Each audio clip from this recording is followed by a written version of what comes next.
If for whatever reason your microphone icon is looking white and maybe doesn't have the red outline through it, please do click it so it does appear with a red outline. That just ensures that the quality of the recording is as good as it can be. And apologies as well that we can't see you kind of face to face this evening. Again, we're expecting big numbers on this webinar. With over 350 individuals registered, which is again another fantastic turnout. So we just want to make sure that the quality of this recording is the best it can be. So hopefully you are all here for the how to use social media effectively webinar. If for whatever reason this isn't the webinar that you're intending to sit on, again, you're more than welcome, as you always are, to sit through. And if it's not for you and you want to go and catch up on Corrie, I won't put that against you. But just as an introduction, introduce myself for those that haven't been on the webinar.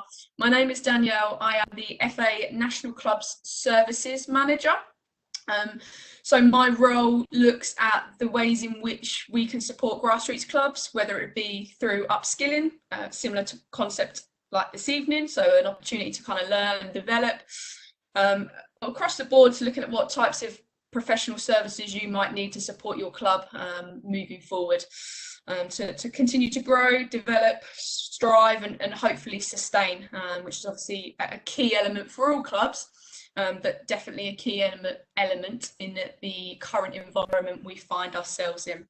I'm joined this evening by Charlotte Richardson, who is one of our FA Club consultants. So Charlotte delivered last week's webinar, so she's done a great job at putting the content together, and more importantly, she's kept a good traction and momentum going, which is why we've got such a good uptake. So great to have Charlotte back on with us this evening. So that's a little bit of a welcome. Again, just to reiterate the housekeeping kind of rules. I say rules, they're not really rules, but it just helps everyone really. So again, just make sure that your microphone has been muted. It sounds like everyone has, which is brilliant. The recording, the webinar, sorry, is being recorded as I currently speak. So it will be shared with you directly after this event. Many county FAs now are using this opportunity to upload the content to their social media platforms, their YouTube channels. So if for whatever reason you struggle with the download links that are shared with you, there are other opportunities to access the information. Again, the slides will be emailed to yourselves.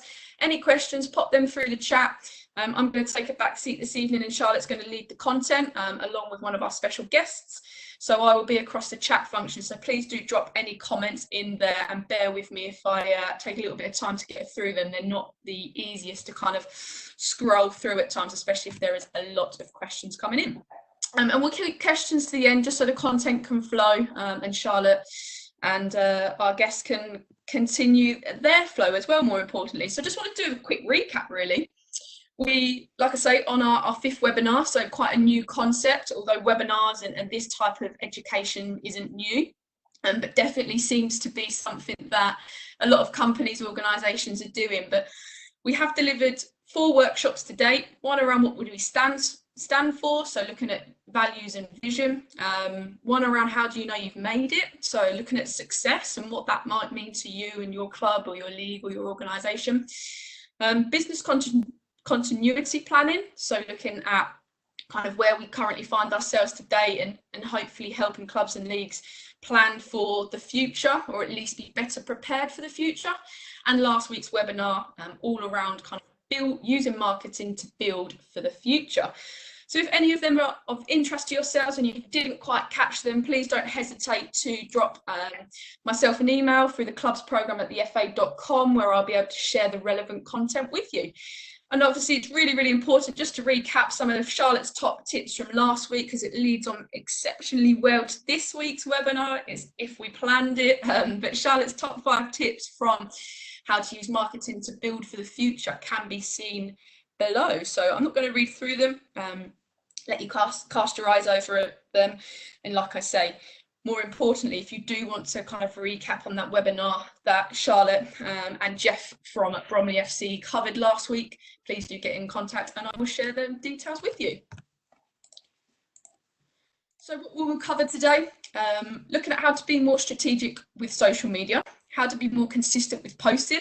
It's one of them, isn't it, where the social media platforms are fantastic, but actually how do you kind of continually, regularly communicate, maybe without always having to be at your phone or at your laptop, how to create good content and also a good tone of voice. And how to engage people with your club social media. So another really key element, and you're probably seeing a lot more of that now, where people have maybe got a little bit more time, but hopefully are connecting with one another as well to keep everyone going and ticking along. So really important, just last slide from me before I introduce Charlotte. Everything that Charlotte obviously shares this evening, and I guess Warren shares, is obviously all really importantly underpinned by our safeguarding here at the FA. So please do take all of the content that is shared and shared with yourselves and make sure that what you're doing and delivering ultimately falls in line with the safeguarding guidances that are out there from the FA. So there's a whole host there. Again, we'll share them directly with you after the webinar. There's been some newly updated resources, especially around where we currently find ourselves in. Lots of digital platforms, social media platforms, lots of ways where our young kind of people are using these platforms. So we just need to make sure, obviously, everything you do and the information you take away from this evening is obviously all importantly underpinned by the safeguarding guidance that we have obviously got there for yourselves. So, Charlotte, hopefully you're on the line. I did check before I started the call. If you could unmute yourself, that would be amazing. And I'll let you take the lead. Thank you so much, Danielle, and good evening, everyone. Thank you for joining the second in a series of marketing webinars from the FA. My name's Charlotte Richardson, and I am delighted to be leading another session following on, as Danielle said, from last Thursdays about using marketing to build for the future. And whilst our first webinar was based around the principles of marketing and a guide to key marketing tools, over the next hour, I'll be building upon many of those themes we spoke about, but delving into more detail around the specifics on social media and how the platform can help you, whether you're tuned in this evening on behalf of a club, league, or an academy. Now, before we get going, I'd like to take the opportunity to just tell you a little bit more about myself. My background in marketing and experience working in football. I'm a childhood marketeer who has been involved with the game for pretty much as long as I can remember, from playing to filling in team sheets and doing all the paperwork as a club secretary to even washing kit and picking up my whistle to do a referee's course. And like most of you, I've spent countless hours volunteering in football and still do in various capacities. I'm a trustee at the Kent Football Association's Pioneering Football Foundation.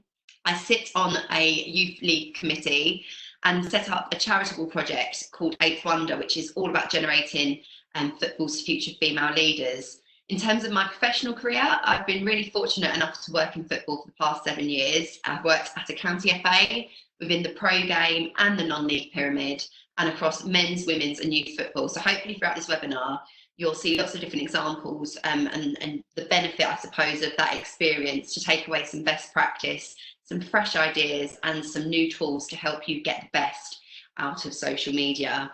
And when delivering this webinar, I think it's important to note that I am really aware of the fact that we've got a fantastic variety of volunteers tuned in this evening, and you'll all be tuned in from a whole host of different types of organisations. So there will inevitably be a mixture in experience in terms of where you're at with your development and management of social media. But ultimately, no matter where you're currently positioned, by the end of this webinar, I really hope you'll go away with a more strategic outlook of social media, a better understanding of how sophisticated a platform it can be, plus some valuable tips on how to get it to perform the way you want, all while saving you and your volunteers some time as well.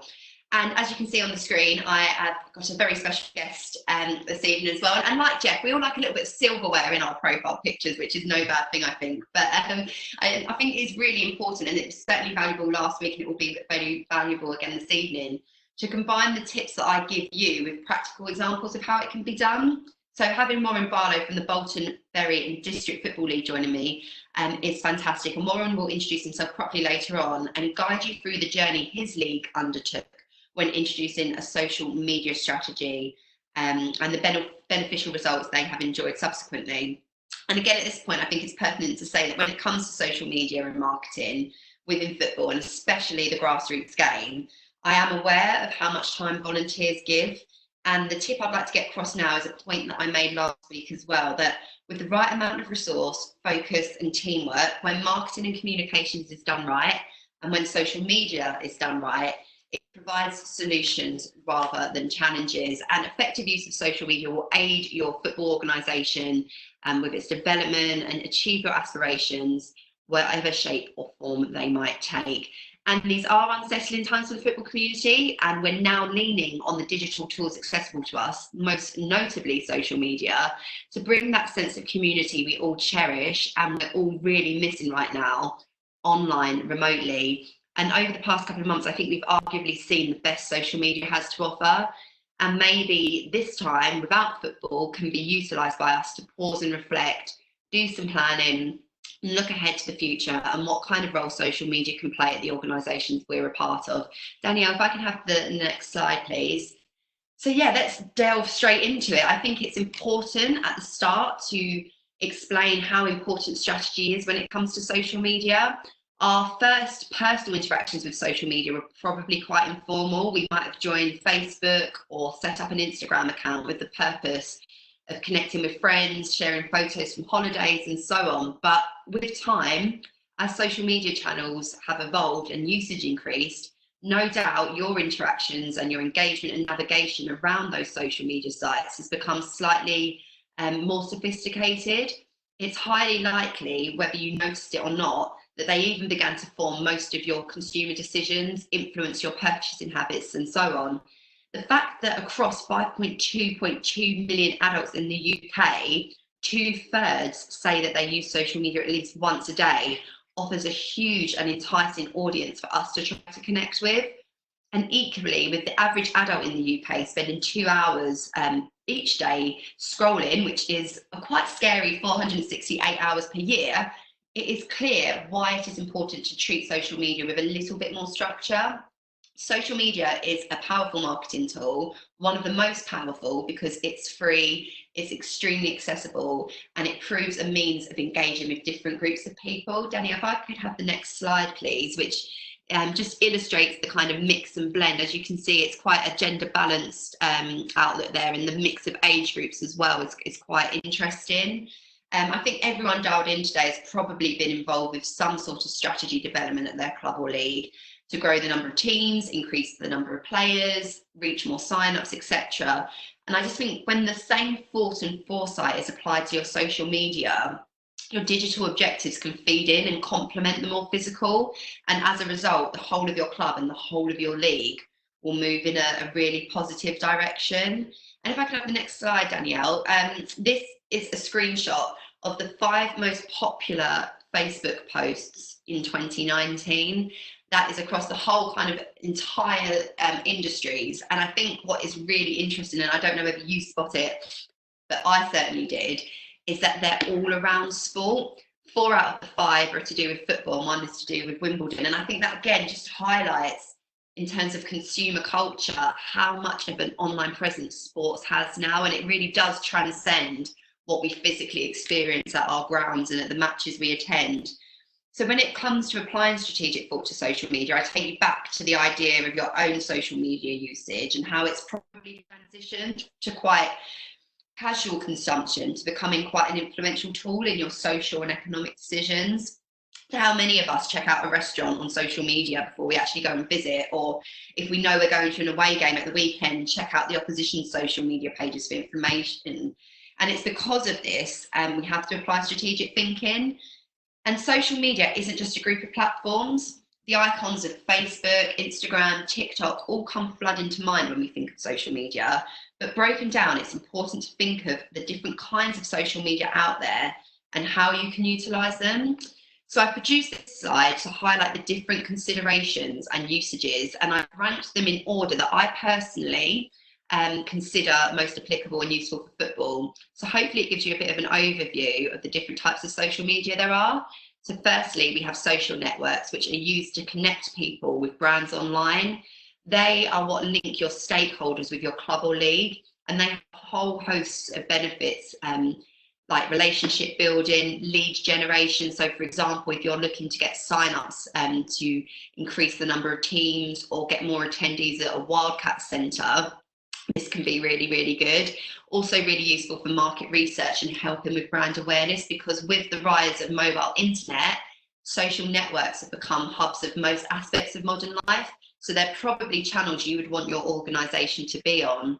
And secondary to those, I highlight media sharing networks such as Instagram and Snapchat, YouTube and TikTok. These are the type of social media tools used to find and share photos and do live streams and other bits of media online, and they can really help assist you with the things I've outlined there, from brand awareness to boosting participation.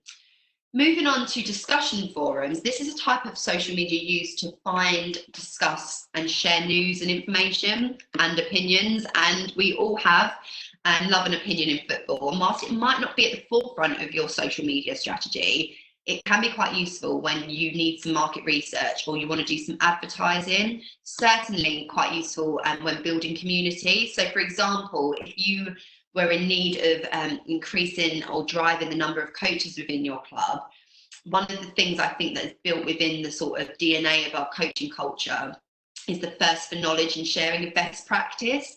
So perhaps if you're a Chartered Standard Community Club, you could set up a private group for your volunteer coach workforce to share resources, talk about results, etc., in a safe private space. Now, I'm sure this is probably done organically on WhatsApp and other platforms which we class as social media too, but the golden nugget here is that if it's led and administered by you as a club, you're beginning to position yourself as a really innovative and supportive organisation who comes up with ideas like this to connect your club together, which is obviously so valuable when you want to keep volunteers on board and present that word of mouth.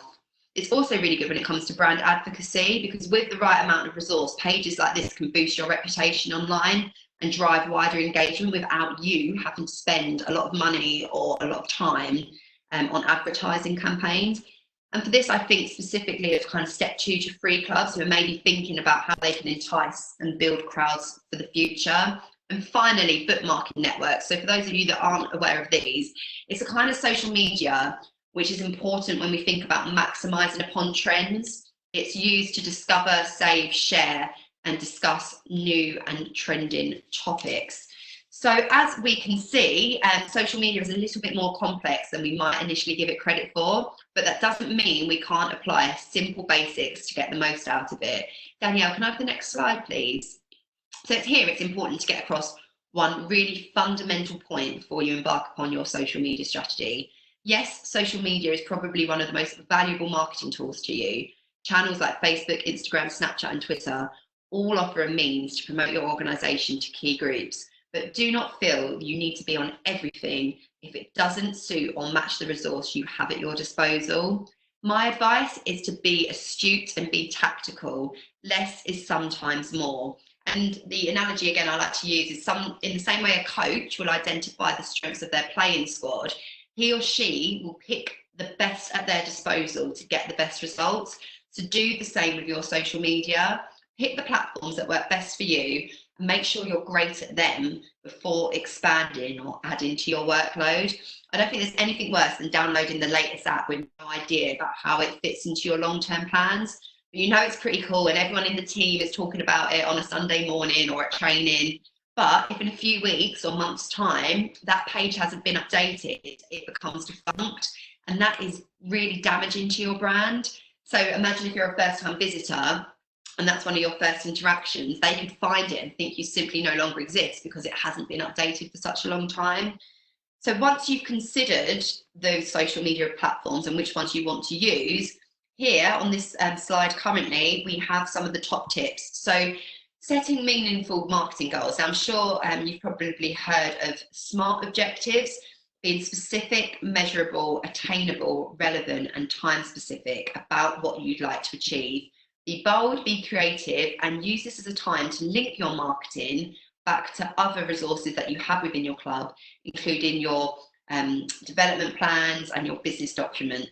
This means that your strategy is playing an integrated and active part in your operations as a football organisation. And track meaningful metrics. Performance and sport go hand in hand.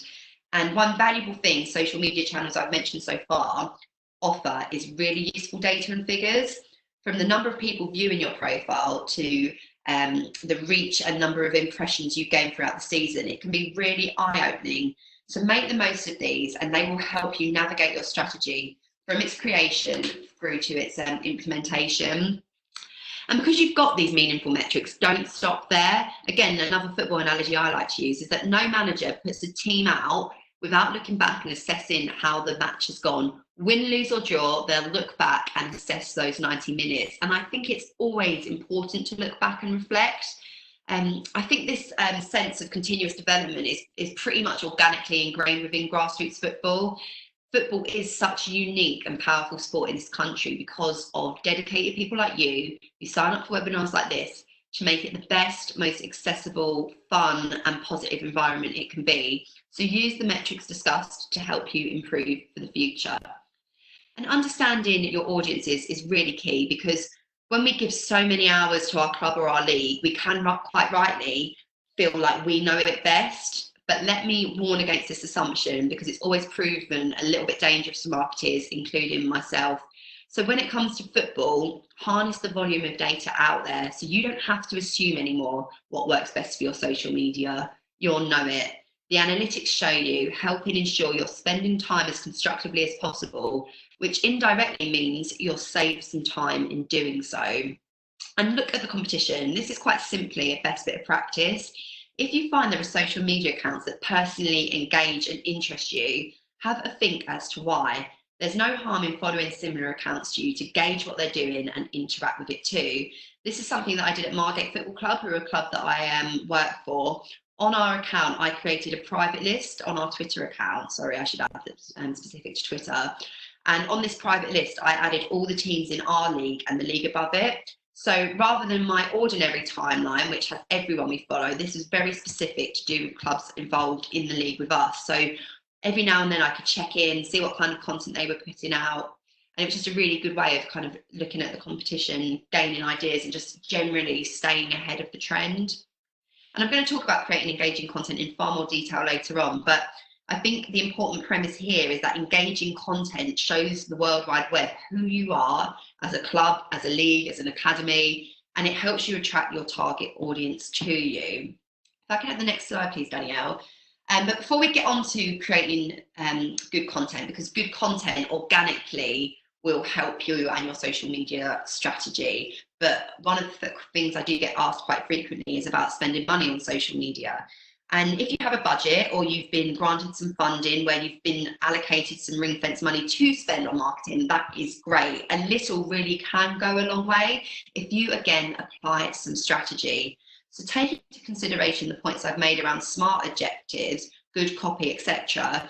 Here are some tips on how I would advise to do paid social media advertising best. Number one, pick the right platform.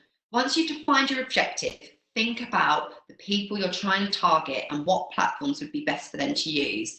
If you've got a strong Facebook presence and you want to target a certain gender or age range, you can do this. You can really drill down into the detail and specifics.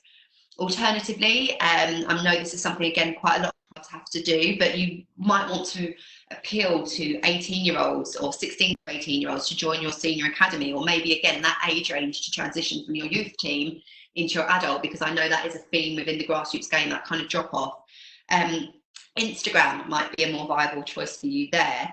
If you don't consider this before investing your money, I think you'll find that the spend won't give you as great a return of investment than you would have wanted. Using video and imagery, now this is such a key for driving engagement. People tuned in last week will know that it's a point that both Jeff and I really reinforced. Adding imagery or video organically boosts your profile, so it's a complete no-brainer when you're social marketing. And I know it sounds really silly to say this, but do ensure that your imagery matches your copy. If you're promoting a youth tournament and putting some money behind to boost that post, it's pretty useless if you use a photo from an adult 11v11 game. And trust me, it does happen. I've even seen things targeting girls football specifically, and then they use mixed football teams to promote it. So again, just a really simple piece of advice there. And do tailor your copy and your spend to your target segments. The major perk that social media platforms offer, and the reason why so many channels generate millions through advertising each week, is the opportunity it presents pages that we run to be specifically on the feeds of people that we want to reach. So if you're following the SMART objective, this is the time you really get to nail that S. You can select a particular gender, you can even nail it down to the geography, the age range, you can pick certain interests. Do this and you'll get real success from relatively small sums. And don't be afraid to split your messages across different market segments. So for example, you might be if you're a Charter Standard League, you might be hosting a tournament that you want people to sign up for. You could write 2 different posts, one targeting youth footballers around sort of under 12s age bracket, and you could spend maybe 20 quid boosting that by targeting that kind of age range. And then you might also want to attract an under 18s, and then you might do a completely separate post with a different image of an older age group, put 20 quid behind that, and see how they perform for you.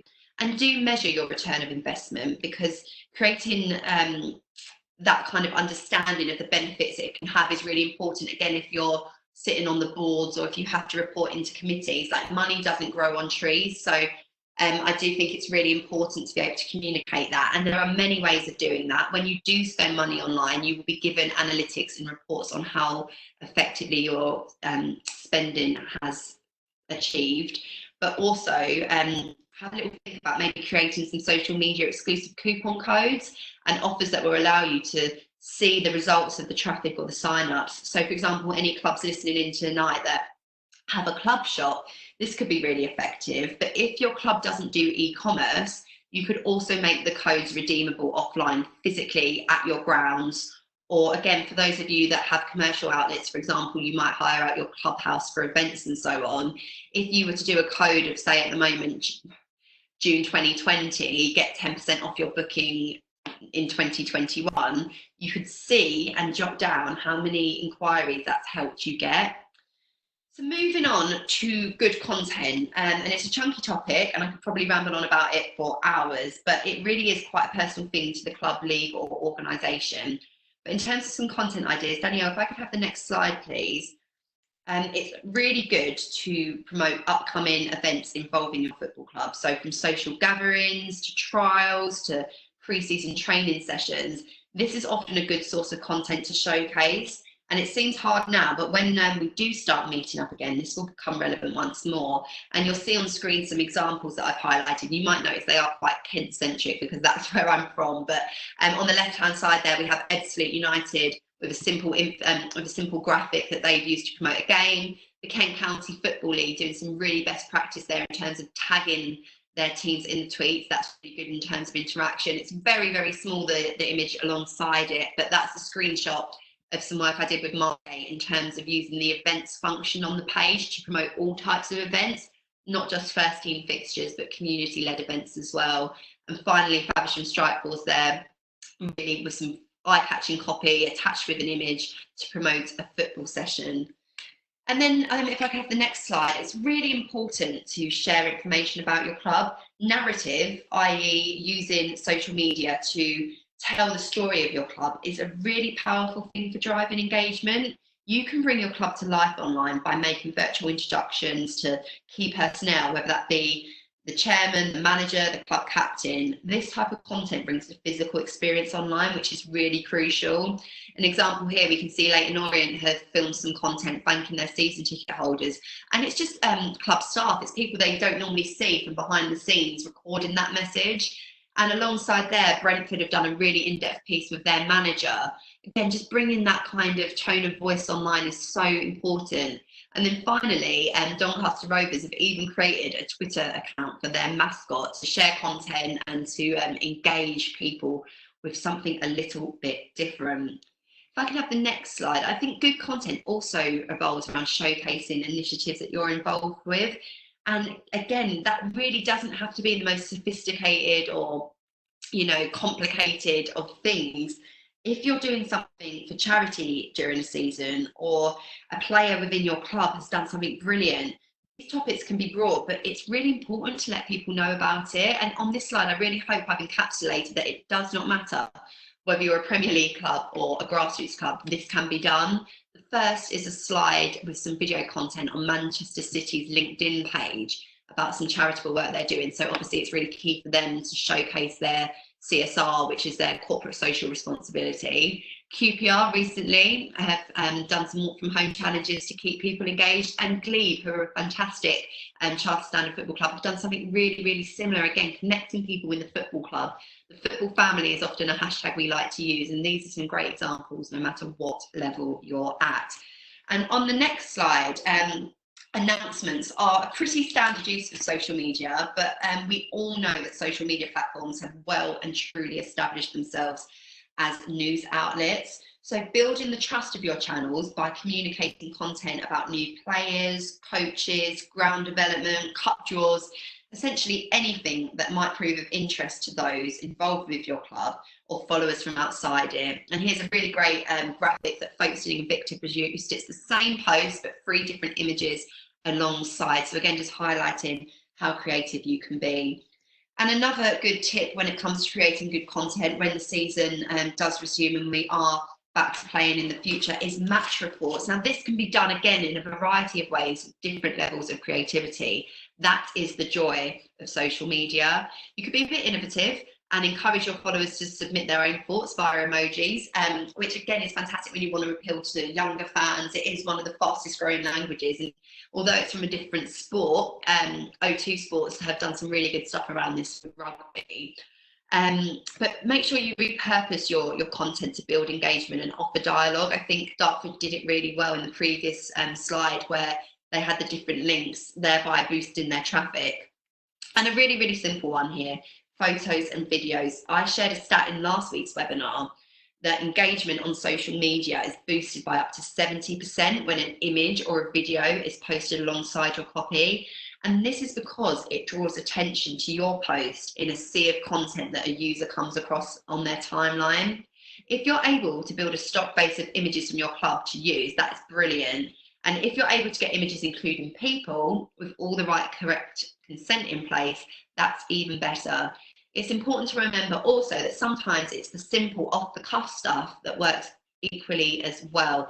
And as we can see here, Rangers did it with a simple, probably scheduled tweet about their pick of the day. And then one example in the bottom left is one that I use with the Kent Youth League, trying to promote our Instagram page. In the middle is an example from Chipperfield Corinthians Youth Club. Simply some footage recorded on the phone is really, really effective. And finally on this slide, the user-generated content is something that I go on about so much because it doesn't have to just be you that's putting all the content together. And Leeds United utilised the Facebook album function on their page. So they were keeping their academy players busy designing posters for the NHS. So obviously they've got all the parental consent to share these images. They created an album and shared the photos on there. So what a fantastic way to illustrate the diversity within your football club, but also to make your club really feel part of what you're doing. I'm sure all of those academy players were thrilled to feature on Leeds' own Facebook page. And then finally, advertising. It's easy to look elsewhere for support around advertising, but don't forget the power of publishing adverts that are specific to your requirements on your own page. Something you might, sometimes you might want this to stand out on social media a little bit more. And I would recommend using a platform called Canva. Now that's spelled C-A-N-V-A. It's a great free resource where you can design posts using your own imagery, your own branding, and you can download your designs in the correct dimensions for the social media they're designed for. That touch of professionalism, I should emphasize that Canva allows you to produce the correctly sized graphics for posts on specific platforms. So obviously the graphic that goes on Facebook posts will be differently sized to the one that you need for Instagram. And personally, I really dislike seeing an image that's not been formatted properly for the channel it's on. And whilst it might take a little bit of time to design it, I think that it's worth it. Especially if you plan on using a graphic consistently throughout the season. So for example, a news or a news signing graphic, I would suggest it's worth the investment of your time. And for those of you who might not want to use Canva and have your own preferred design software, on the next slide is a note of the dimensions that are required.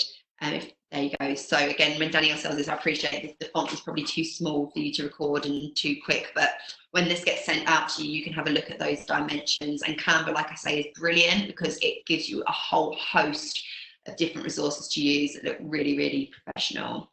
So next slide, please, Danielle. Some final considerations when it comes to creating good content. Like I said with the Leeds United example, it doesn't always have to be your content. We all engage with brands and companies we like, whether it be sharing a photo from an experience or leaving some really positive feedback about a product that we like. This user-generated content does some of the hard labour for you. Don't be afraid to share or interact with content users send you. In fact, why not harness it as part of your social media strategy? And offer incentives. We all love free stuff or the occasional giveaway. It's something at your disposal via social media and something you can occasionally do to boost interest.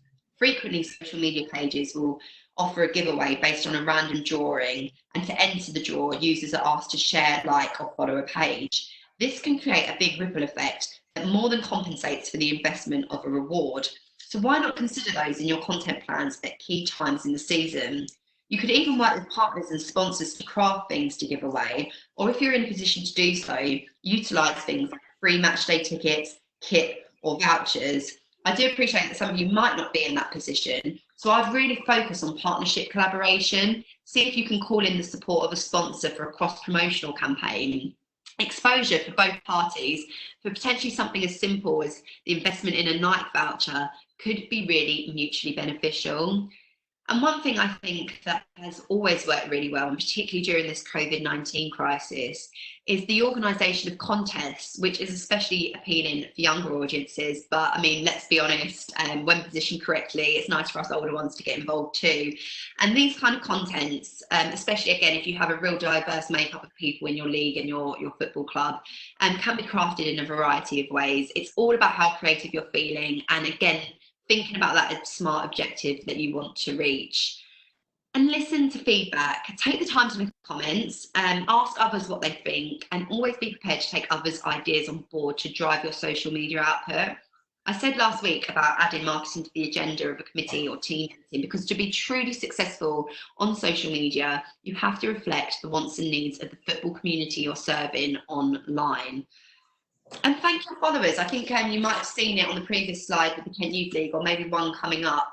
It's a really simple tip, but it's always good to recognise and acknowledge your audience. You may even wish to mark moments of growth when you reach targets and follower numbers. This will only enhance the community feel of the work that you're doing. So if we move on to the next slide, please. So for sustainable growth on social media, of course, you need good content, but you need consistency to that content too. Now, that doesn't mean creating tons more content when you simply don't have time, but it certainly means making a commitment to try and communicate more consistently. To help this, planning is, of course, really helpful. So if at the start of the season, you can create a social media content plan based around the teams you have, the fixtures you know are scheduled, that is really helpful. But of course, there are practical points of this. We don't want to be attached to our mobile devices delivering this content or remain stuck behind our laptops. I appreciate it can be hard and labour intensive to do social media well, especially when it's probably something you only get around to doing in a voluntary capacity when you have the time. So I want to introduce you to some free scheduling services which will save you hours over the season. First things first, Hootsuite. Now, Hootsuite is a social media management dashboard. You can use Hootsuite to manage all of your social networks from one place. There are some really great guides and YouTube videos out there explaining in real detail how it works, but to outline it briefly, you can see on the screen there, you can add your social media channels. So from like Twitter to Facebook to LinkedIn, they are all integratable on Hootsuite. And you can add tabs to the dashboard to keep your dashboard organized. Now the tabs are completely customizable, so you can make them up however you want. So for example, you can have a tab for your Twitter account. You could have a geographical location, or you could even search some keywords. So for example, if you were a Charter Standard football club that was setting up your very first girls team, you might want to add a tab looking for content around girls football. And on your first visit to your dashboard, you'll be prompted to add streams. Now, the types of streams that you'll be able to add depend on the social networking that you choose upon your registration. So, for example, if you decide to get Hootsuite and run your Twitter out of that, you can add streams like your sent tweets, your retweets, and your mentions. If you then want to add your Facebook page, you can add streams like wall posts, news, and your most recent.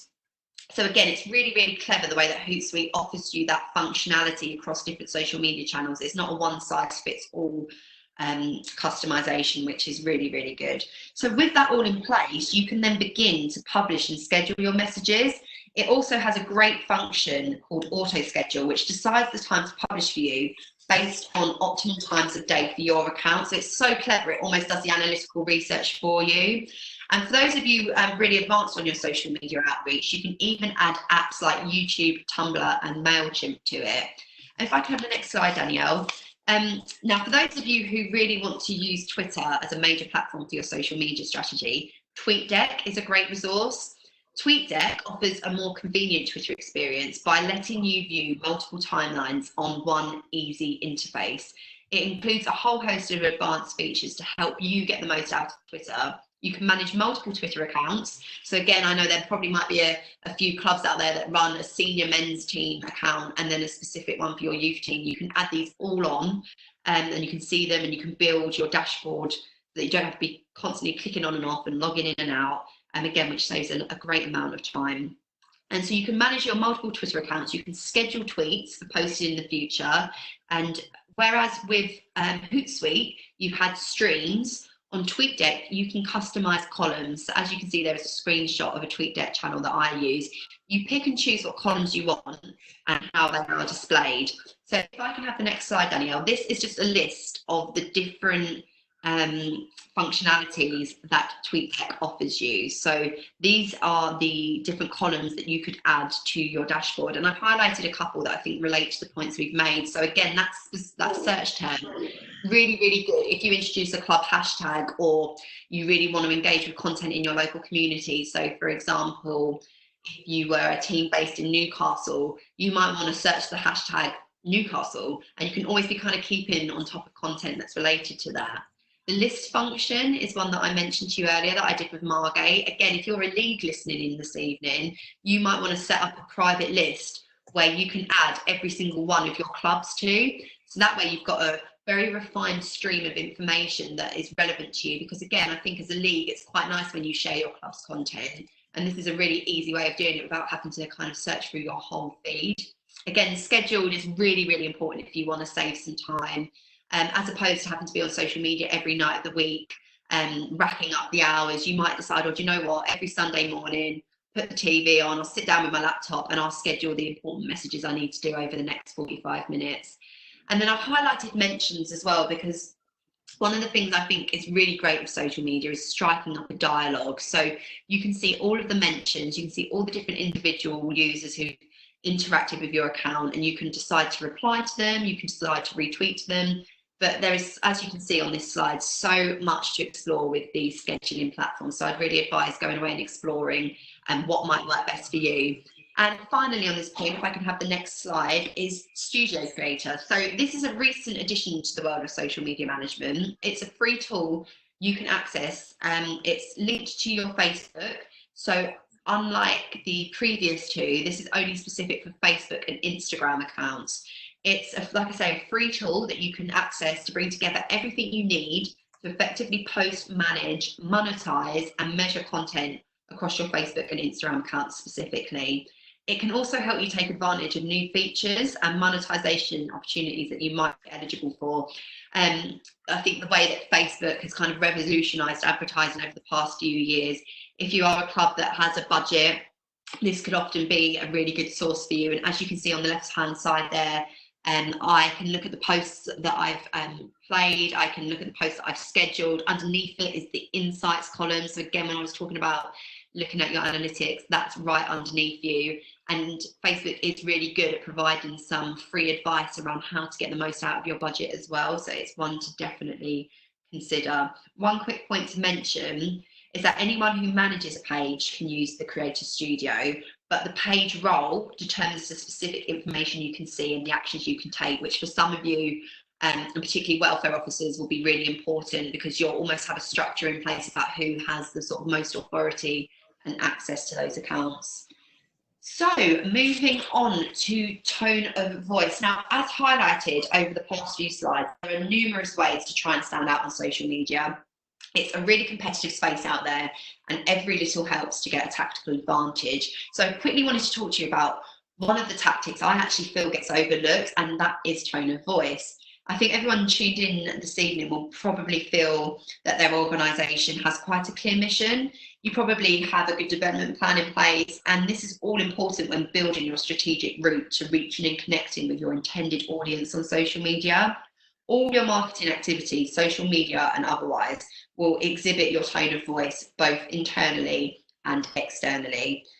And your tone of voice characterises your club or league personality. Once you've got a clear idea of the tone of voice, you want to start delivering that on social media to communicate your values and influence others to start consuming your messaging. And before drilling into some detail, I think it would be irresponsible of me not to underline that no matter who you're involved with, wherever you may be in the country or whatever level of the pyramid, it's important to use your tone of voice to represent the football organisation in a professional manner. Alongside this, it can help you maintain a degree of interest about your pages, and it does allow you to inject some fun into what you do. But do be aware when managing an official page that it's not a space for you to share your personal opinions. And I'd certainly be mindful that the things that you do share are monitored and they should comply with FA regulations. So like I said, I think tone of voice is a secret ingredient to successful social media activity. But why? And for me personally, it gels all of the successful traits of good social media marketing together by helping create a connection with your audience and encouraging engagement and dialogue. A friendly attitude makes your community feel comfortable, so they're willing to interact with you more, resulting in more likes, shares, and comments on your posts. And this propels culture, which I think we all agree is of paramount importance to us, no matter our footballing background or the organisation we're a part of. And it is a crowded space on social media, so if you get your tone of voice right, it will help build a sense of trust between yourselves and your followers. And I think that's really quite potent right now, given the climate that we're in on social media and the way we're consuming our news. And I think over the next few years, this sense of digital trust will become an even more valuable currency. It also helps build a memorable, consistent brand image. Not only does language define customer perception or stakeholder perception of your brand, it can increase recognition by 80%. So uniformity in your communications reinforces your core values, and that kind of reinforcing will uplift everything you're trying to do, from player recruitment to attracting commercial partners. So some final tips. Understand your brand, which takes us back to the very first few slides around social media strategy. Once you know the kind of messaging and content you want to share as a club or a league on social media, and how these link back to your values as an organisation, you'll begin to form an idea of the type of language that will communicate that effectively. Not only this, but you'll begin to forge your online community as much as you do your offline. And it's back to that point about understanding your audience. Your stakeholders are, of course, an integral part to your brand as a club or a league, and you wouldn't spend the hours you do providing football for them if that was not the main aim. Your knowledge and understanding of who makes up your audience, whether you're a 1 or 2 team club or a massive charter standard community league, is paramount. Let this intuition guide you, but note that your social media audience will not solely consist of those affiliated or signed up to you. It will also include individuals who are interested in the content you develop, and that is the goal if you want your social media channels to attract followers to aid your growth and sustainability. And refine according to channels. So I spoke earlier about picking your channels and doing those well, rather than being on everything and every platform at your disposal. That is because I'm a firm believer that whilst we put the likes of Facebook, Twitter, Instagram all into one category of marketing, they are all really different platforms. For optimum success and performance from social media, your copywriting should be adapted for each audience and each platform. Best practice is not to replicate content exactly, as tempting and as time-saving as this may appear. For some of you, you might be happy to copy and paste your content across channels and be present on them all, and I don't criticise that. But what I imagine you probably will find is that eventually you'll hit a rut and the growth of social media becomes a bit stagnant. Then you might find the benefits of tailoring your messages to each platform helpful in rejuvenating growth and exposure. Consistency has been a theme throughout this and last week's marketing webinar, to be fair. So one of the challenges, of course, we have is the capacity to deliver such consistency. It's advisable to go away and engage volunteers with your social media work, and to build a team would be brilliant. But to enable this consistency to be permanent, if you do hand your social media channels over to other volunteers, given how important they are, I would advise jotting down some guidelines which contain clear and practical guidance on how to communicate to complement your position as a football club within the local community. But also it would be really useful for your team and for your dedicated social media staff. And finally, to move on to how to engage people with your club's social media channels. This is the really good bit. With strategy in place and with consistency in your social media comms, good content delivery and a strong tone of voice, people will engage with your social media. It's as close a guarantee as I can give you. However, there are a few more tips to drive that engagement that might give you an additional benefit.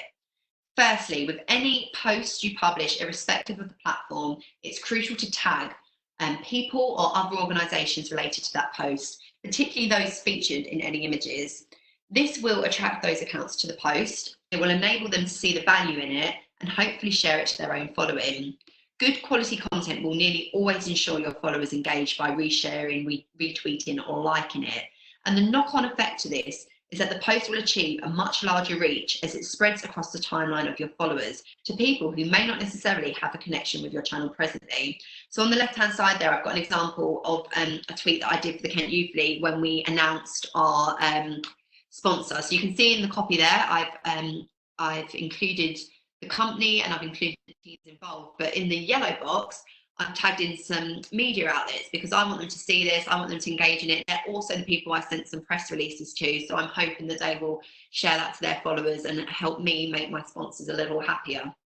Alongside that is a screenshot from the Kent Youth League's Instagram account, and we have a photo from a match, really great image there. I've tagged the teams involved in that game because they might want to share it, they might want to engage, and that in turn would help the league appeal to its players. And at the Kent Youth League, we don't have a Facebook page because of the sort of safeguarding reservations we had.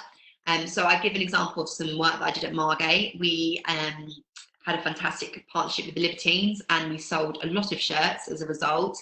And reflecting on that, I tagged their official page into one of our posts, which they shared, which you can imagine just absolutely took our reach and took our engagement through the roof, because us as a sort of Isthmian League club being able to be shared on a band with hundreds of thousands of page likes was really, really helpful.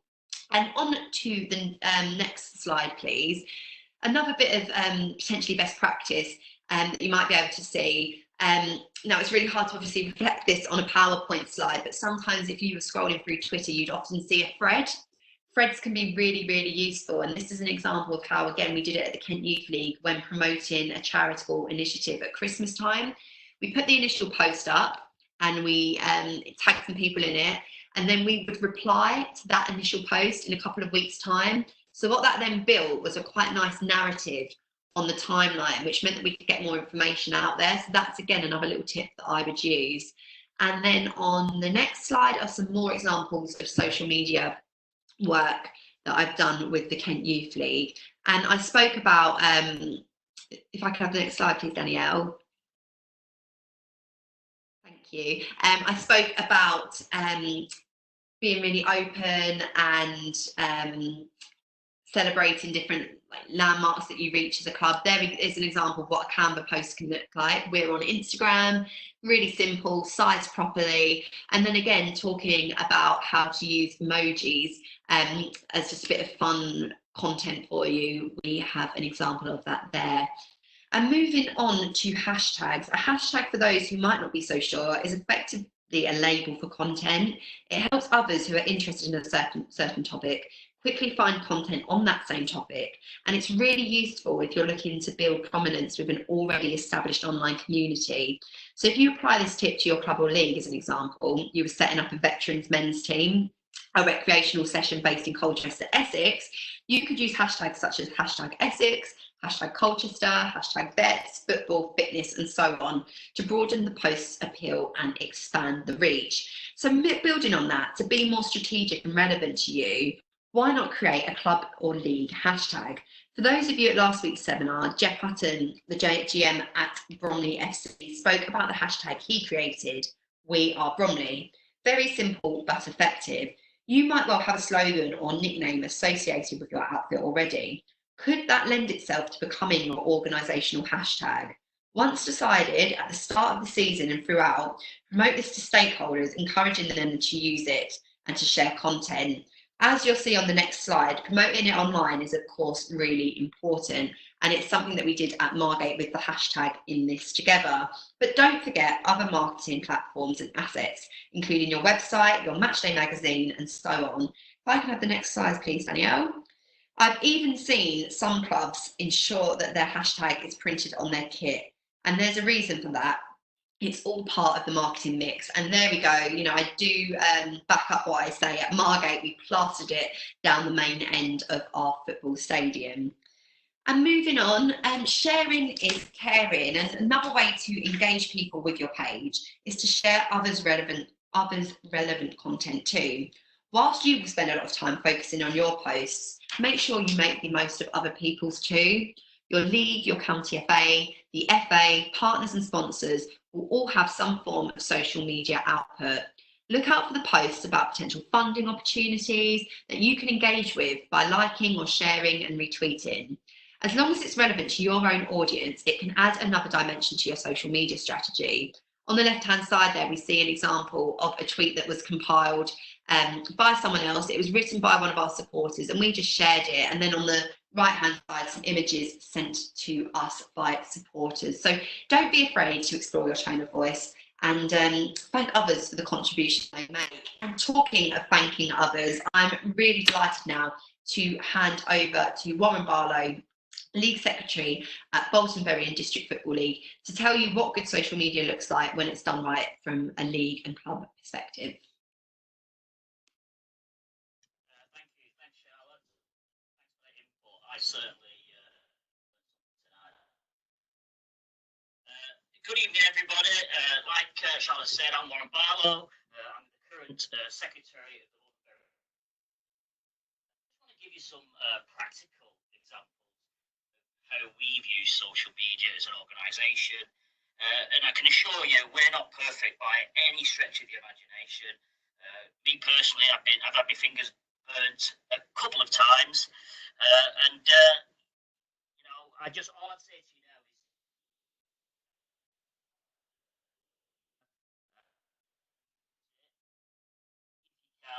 is don't be frightened of it, really, really embrace it. I'm just mindful somebody said they're struggling to hear me. People confirm they can hear me?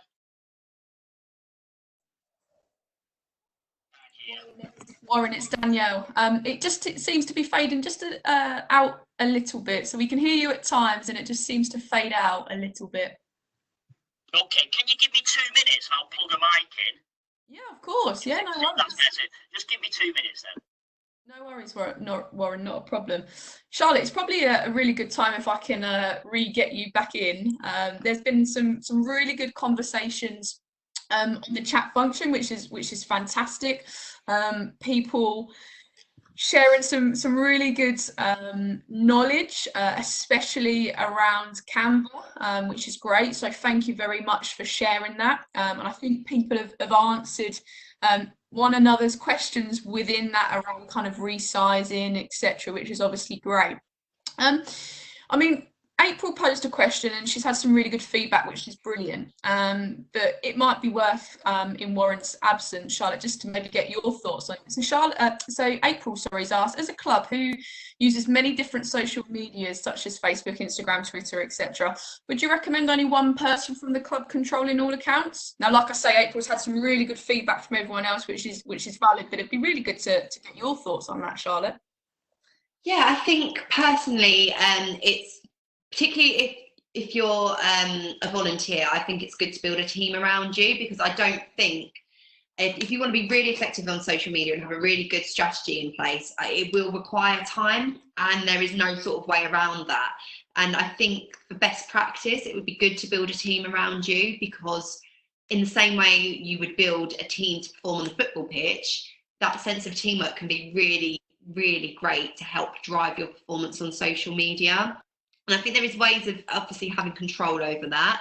So in last week's webinar, we spoke about engaging volunteers and creating little job descriptions. And I say that not to be off-putting and, you know, make volunteering sound like a job, but I think being, again, really specific about what role someone is contributing to your football club as a volunteer helps the longevity and how long they want to engage with the football club for. So my personal opinion is that it's really good to build a team and to get multiple people involved, because that way collaboration means that you'll have loads more different creative ideas, and I think you'll ultimately then see a bit more of an impact.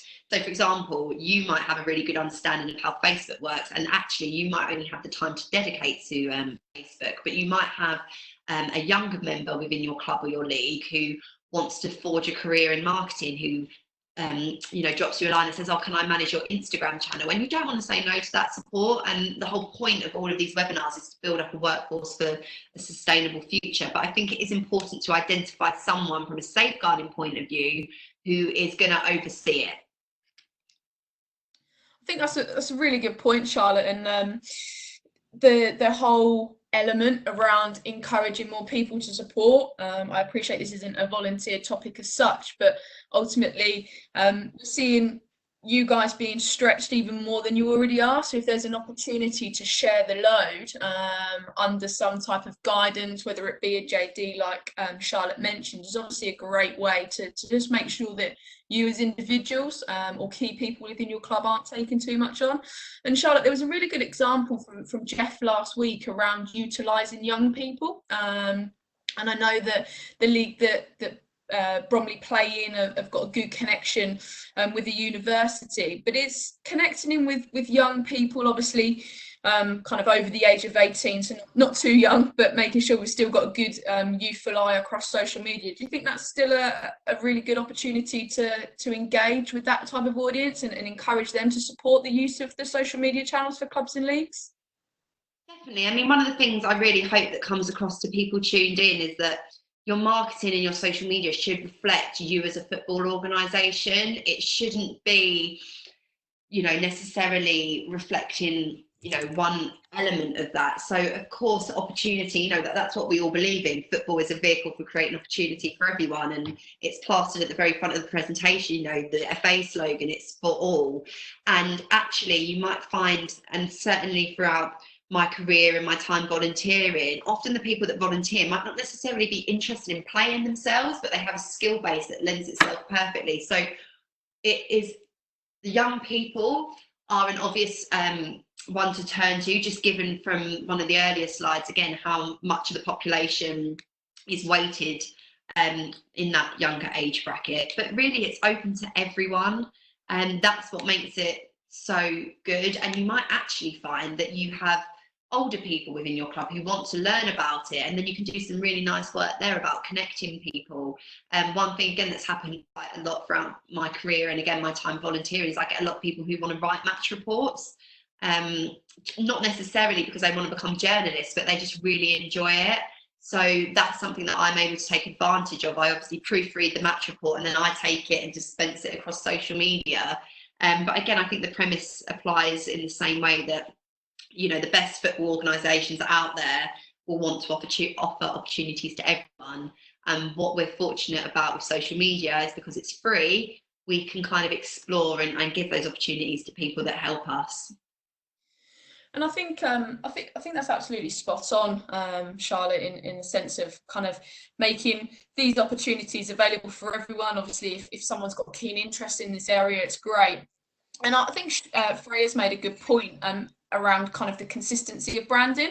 And is there ways where clubs and leagues can ensure that happens, even if the social media role is maybe split across a few different individuals? are there kind of ways in which that branding can remain consistent? And if so, what are the top tips? Is it a guidance document? Is it having some structures around kind of content where they maybe fill in the buzzwords related to the message that they're trying to share? Yeah, it would be exactly how I spoke about the tone of voice and creating a document like that. And what we tend to use in marketing is something called brand guidelines. And that can quite simply be a one-pager which outlines the colours that you tend to use as a league. It can be as detailed as you want. It can cover like the type of font you use, the times of day you want to schedule your posts, the type of language, the do's and don'ts. And again, I think that's really important, because when you have a brand, and if you're a marketing volunteer or a media volunteer, you are what we call a brand custodian. So you have a real duty to protect that brand and make sure that it looks professional and that it looks really good. So I would suggest that every football club, especially those that are larger and those larger scale leagues, really investigate having some brand guidelines. And I think hopefully, as you saw with the Kent Youth League stuff, that's something that we've done. You know, we have quite specific brand guidelines. We have a colour scheme that we use. We have a very clear and distinct tone of voice. So I think, again, it should be considered just as important as any safeguarding document, really.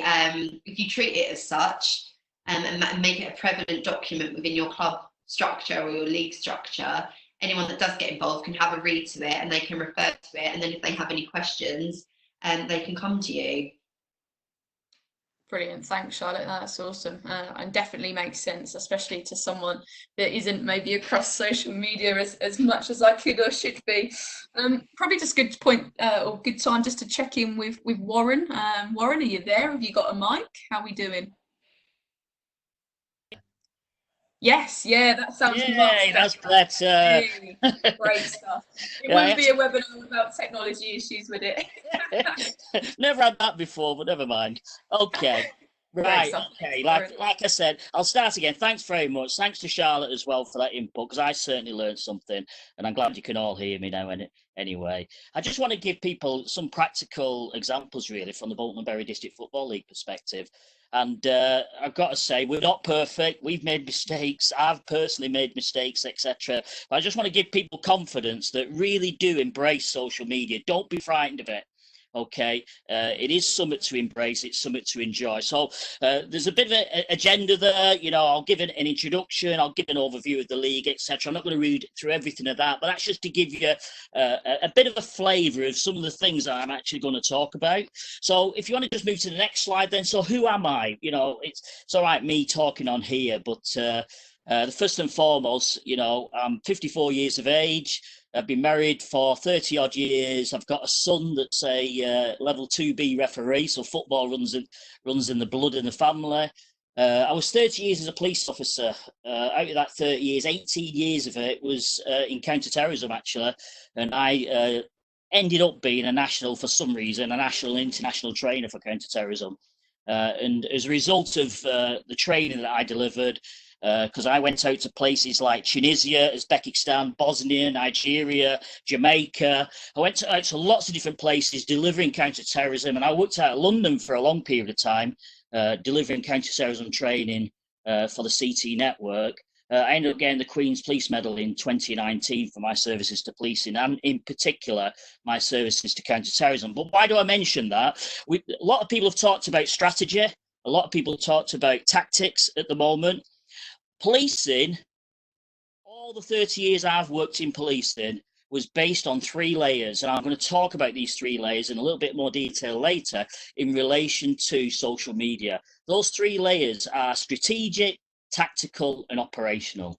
The strategic level would be your senior management. Your tactical level would be your middle management that decide how they're going to implement those tactics. And then your operational level is your doers, the ones that actually do it. Okay, and that is a theme that runs through a lot of what Charlotte was talking about before. Okay, other things I'm a level 7 referee, a grassroots referee. The only reason I ever started refereeing really was in order to, if I'm going to be discussing refereeing with young officials, etc., etc. I want to be able to do it myself. I want to be able to experience it myself. Okay, I'm a level 1 coach. I've coached under 5s, under 6s, under 7s. I've coached all the way up to under 18s. I've run teams. I've been involved in football for a very, very long time. I'm also the club secretary, so I've got some examples in relation to club work. I'm club secretary for a club called CMB Sports Club in Bolton. CMB Sports Club has an adult team, it's got a reserve team, it's got a number of junior teams, it's a Wildcat Centre, and it's got a number of girls teams there as well. Okay, and I'm also, as you can see on the tin, I'm the league secretary for the Bolton and Bury District Football League. I've had a number of roles in the Bolton and Bury District Football League, a number of roles, and I'll talk about them in a little bit more detail in a minute. But that first slide I put up, it showed 4 bubbles, I'll call them. Let's call them bubbles. The top bubble is actually the North West Football Trust, a registered charity, which is the strategic level. That's the overarching organisation that the Bolton and Bury League sits under. Okay, the Bolton, very much like any other league in the country, it was a standard committee-run league until 2015. And in 2015, we decided to set up a registered charity, rationale being we could basically have access to funding and other things, okay, that a charity can access, but not necessarily a voluntarily run league can access, okay.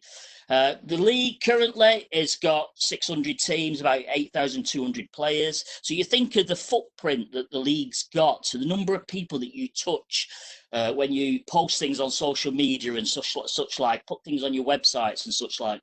You know, you've got 8,200 players, you're talking 16,000 more parents. You're talking actually the demographic and the numbers of people that you're touching on is probably getting to the region of about 50,000 people that potentially you're touching on, okay, with a league of this size. All leagues are different sizes, all clubs and organisations are different, okay, but this is just an example of where it is. Now, the strategic level for the Bolton and Bury District Football League sits with our trustees of the charity. They will set the overarching strategy, they will set the communication strategy, the marketing strategy, the PR strategy, which is quite good actually. It's good for me. I used to be the chairman of the Bolton and Bury League, and I stepped down and later became the secretary because the chairmanship sat within the charity and I wanted to be more hands-on. Now, we then have a middle management layer, this middle layer, that then will set the tactics. Okay, then how are we actually going to write that those tweets? How are we going to write that marketing document that's going to be released, etc.? The management team that sits in the middle management, will set the tactics around that, how we're going to do it. And if anybody follows the Bolton and Bury League on Twitter or Facebook or other products, will see that recently we've distributed quite a bit of information around funding. We've done a lot of information around funding. We've done a lot of information because of the COVID-19 issues. I think we tweeted something like 38 different funding streams that are available for clubs and stuff like that. And that, again, all came from the strategy and the comms plan that's been set by the organisation. Okay. We've also started to push more things around restarting the season, whenever that will be, and hopefully it will be soon. And again, we've been promoting a lot of that, and the coordination of that, sending it out, what's it going to go on Facebook, Instagram, Twitter, etc. Which accounts is it going to go on, etc. is decided at that middle management level. The league itself is like any other league. That's just a breakdown of who's involved in the league. We've got quite a number of people involved in the league secretary, welfare officer. We have somebody who's responsible just the development age groups, somebody that's responsible for the competitive age groups, somebody that's responsible for girls. And we have a number of sectorial posts, etc. For the fixtures, secretaries. And then we have a team of 5 that run the referees, etc. And I'll talk a little bit in a minute around who posts what on what, because I noticed Chris put a question on there around, well, would you have different people, for example, responsible for different Twitter accounts, Facebook accounts, etc. Well, we do, and I'll give you examples in relation to that. Okay. So if we just move on the slide, please. to the next slide. This is just to give you a breakdown of our structure and our online footprint. So at the top, you've got the Northwest Football Trust, which is the charity, and that's the website address for the charity. Okay, sitting under that is the 3 football elements. One of them is the Bolton Berry District Football League, with the web address there for it. The other one's the Northwest Girls Football League, which is trying to focus the messaging all around girls. And then you've got the Northwest Women's Football League, which again trying to focus around women's football. So there's 4 websites there, but if you went on those websites, and I was mindful of what Charlotte said before, that you don't want to replicate information, etc., etc. Well, we've, and it's come from the trust and the charity, the strategic arm, have decided that certain things will be replicated. So, for example, our news pages, if you go on any of those 4 websites, you will see that the news pages are identical to each of the 4 sites, because if I post something on the Bolton and Berry site, it will actually replicate on the other 3.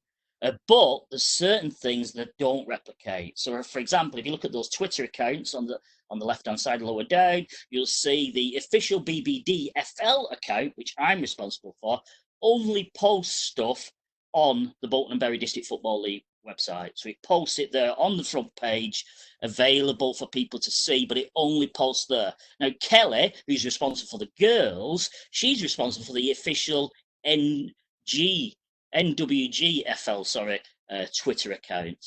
In the official NWGFL, Northwest Girls Football League Twitter account, actually posts on the Northwest Girls Football League website. So it splits. And this is basically allows us then to target audience and drive girls football, the mixed football, etc., etc., and send messages to the various sites. But the sites are actually, when you look at the sites, they actually interact with each other and fold over each other. So do the Twitter accounts. And then you can start to generate policy, process, enthusiasm, greater social media activity around the things that are really, really interesting at that time.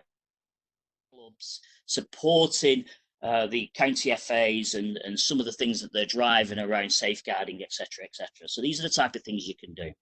We also have Facebook and an Instagram account, which are linked together. And I'll touch on the next slide in relation to who's responsible for each of the accounts and stuff like that. So yeah, this is the next slide. So the strategy. Okay, so Charlotte talked about setting the strategy. The strategy for us is set by our trustees of our charity. Okay.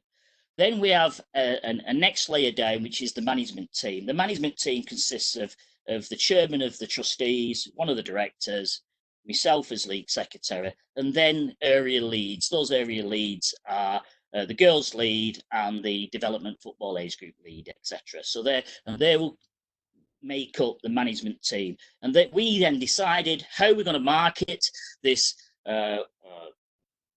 restart of the season. We're hoping to start on the 12th of September, fingers crossed. But also be mindful that we need to drop that back. Then we have a layered approach to everything else. So the main Bolton and Berry District Football League Twitter account is my responsibility. Anything that comes from that account actually comes from me. The girls account is from the girls lead. The Facebook page is actually Mark Edgar. Mark Edgar is our development age group lead. He's responsible for the under 7s all the way through to under 11s. And he drives a lot of events that we do. We do a lot of events with Man City, Manchester United, Bolton Wanderers in the northwest of England, and he drives a lot of these events. We also have a referees team, like I said, and a specific referees Twitter account, which Jack and Ashton, they run that Twitter account. Now, I said at the beginning of this that I'm 54. Okay, Jack is 19. The good thing about having a mix of people with different age ranges, different demographics, different life experiences, but the one theme and strategy allows for some flexibility around the delivery of the message and stuff like that. And Jack will sometimes tweet stuff and do stuff which I'll read and go, whoa, but then I actually look at it and the younger audience may prefer that, etc. Okay, so it's just a few little tips that you may want to consider for your own organisation when you are building your own structure. So we just move to the next slide, please. Okay, so just really some tips for you, really. What does social media do? Now, when I first joined the Bolton and Bury District Football League, it was actually called the Bolton and Bury District Mini Soccer League, and that was in 2001, and we had about 110 teams. We have really driven everything that we've done passionately through social media, through our websites and stuff like that, doing podcasts, doing lots of different things. I used to do a feed in the local paper, a regular input in the local paper, been on the local radio stations, etc., really driving the positive messages. And by doing that, I have no doubt that's had a massive effect on the growth spurt of the league. And it's also had a massive effect on things like the player pathway, getting buy-in for 9v9 football, for example, when we went from 7v7 football straight to 11v11, and we brought in 9v9, for example. And then the 5v5 football, futsal that's now come to the fore, girls football. A lot of this driving the messages, positive messages, really does engage with your audience and get them on board with you, with your vision and your views and your opinions and stuff like that. So it's really positive. It can set the tone of your organisation, can really support your teams and clubs that are involved with you. But some of them bullet points there, it can attract dissenters, it can attract abusive people. You may get wording wrong, and somebody will take it the wrong way. What you've posted, you know, you may post something that you shouldn't have. You know, I do remember something getting posted recently from one of our accounts, who shall remain nameless. We said, "Don't post that till tomorrow morning," and they posted it that night. These things happen, mistakes happen, and it's how you deal with it. We basically now have a system whereby, you know, we draw from it, we'll direct them to the league secretary's email address if there's a real issue, and we'll withdraw from it. But a big tip from me to you that I've learned over the years, because I used to be the person that would react when a coach has abused a young referee, for example, on the pitch, and they posted it on their Twitter account that the referee was rubbish, even though I've spoken to that referee's parent, who was only 15 years of age, very upset about the way he's been treated, etc. And we're trying to help that referee. And we've been there when they're posting rubbish on social media about that person. And I've bitten in the past, and I've bitten, and I've interacted with that person. That was so wrong of me, and it was unprofessional for the organisation. It was unprofessional for me. Okay, a massive tip from me is utilize mute. Okay, within Twitter, within Facebook, there's a mute option. I used to get really annoyed with these people and eventually block them. Blocking doesn't help. Blocking just creates more of a problem. If they're a member of your league or your organisation, or they're another club, blocking them causes more of an issue. So what they do then, they'll screenshot that you blocked them, they'll then circulate it with their friends, and it basically snowballs. So I suggest don't block them, mute them. Muting is very good. Okay, I enjoy social. I went through a period where I didn't enjoy social media. I enjoy social media now, and muting has gone a long way to helping me do that. Okay, so that's just a big tip from me, and really do try to utilize things like that. Okay, finally, you know, I've been talking about leagues, and I'm mindful there's a lot of clubs out there. Okay, please have a look at Mossbank Junior Football Club. Okay, they're a fantastic example of how a club can use social media. Right, they've used it really effectively to grow the club, grow the game, benefit the community and its members.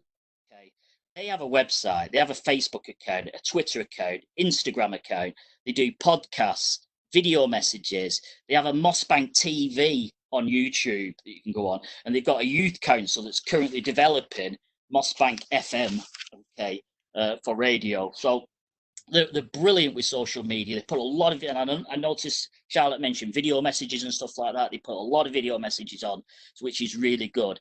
They have a 3 to 5 year olds section called the Little Green Dragons, okay, and they even have a mascot for that called Mossy the Dragon.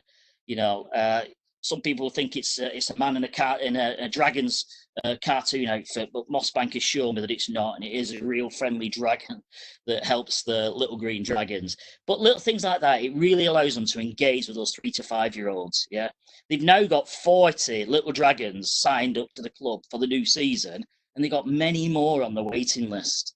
Okay, they've even got a partnership with another organisation called Wise Up, which is WHYSUP, Wise Up. Now, Wise Up look at mental health problems in adults and young people, and they regularly attend their club with lots of positive mental health messages for their organisation, and they regularly reshare information between themselves, between both the groups. So it's really something to look at. The club was only formed in 2006, okay? So it's not an old club in long stretch of things with one team, yeah? Now, like I said, they've got 40 little dragons signed up for next year. They've got 42 teams across all their age ranges. Okay, they're a really big club now.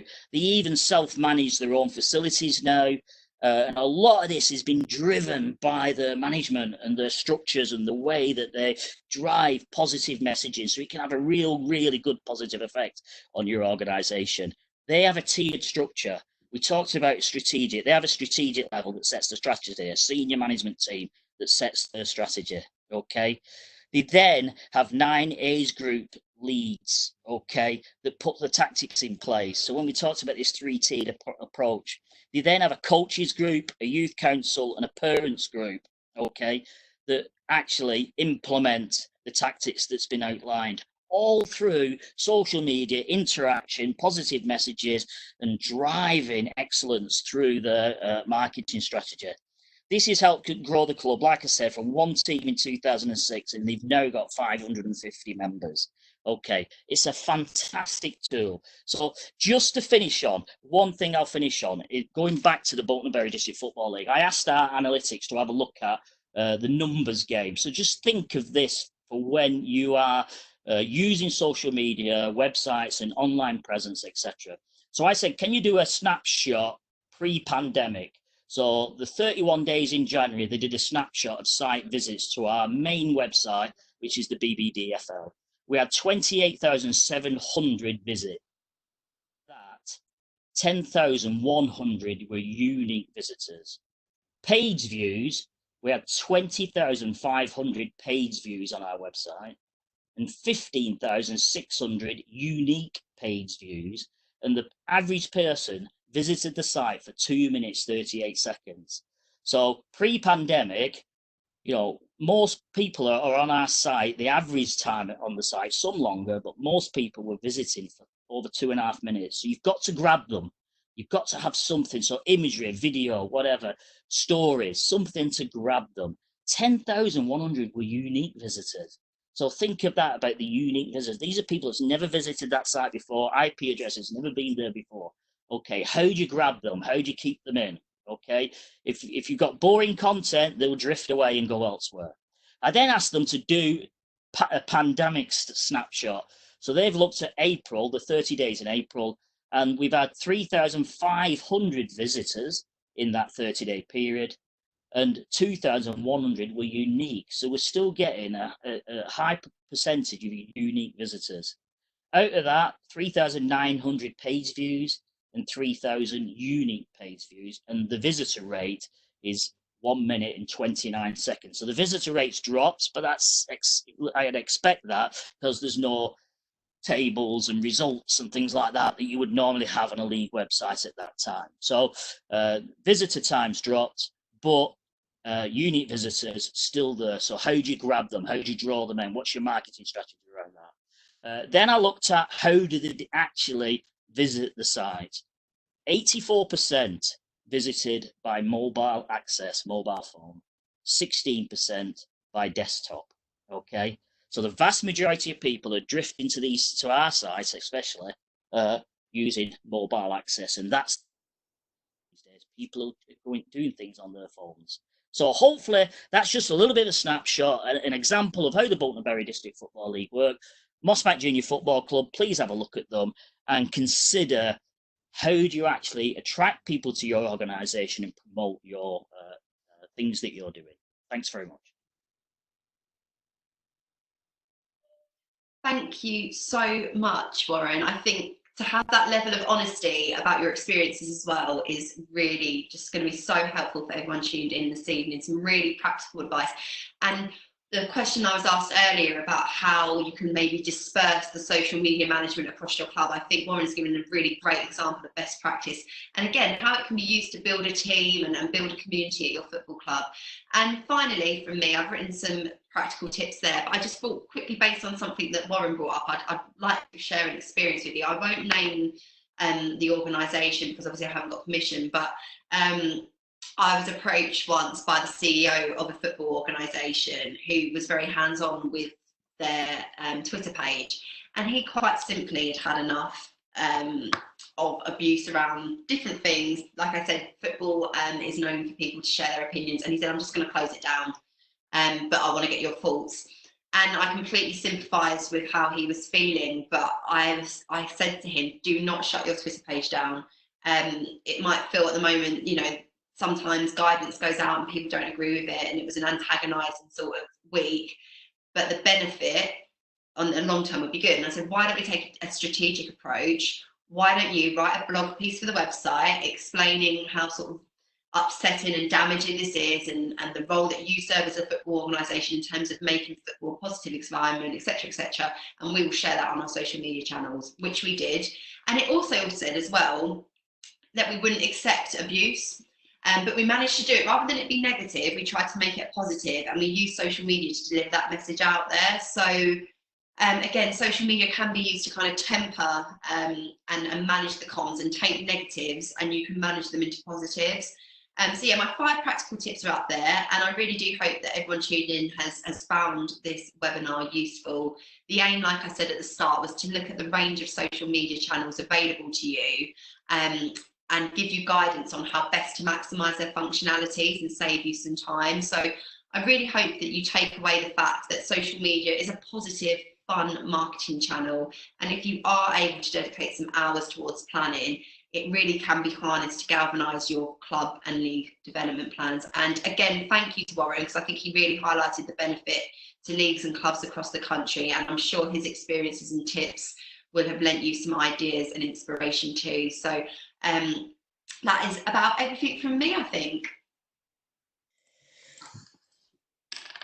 Brilliant, thanks, Charlotte. I know that you're comfortable in me sharing this slide where your contact details are there.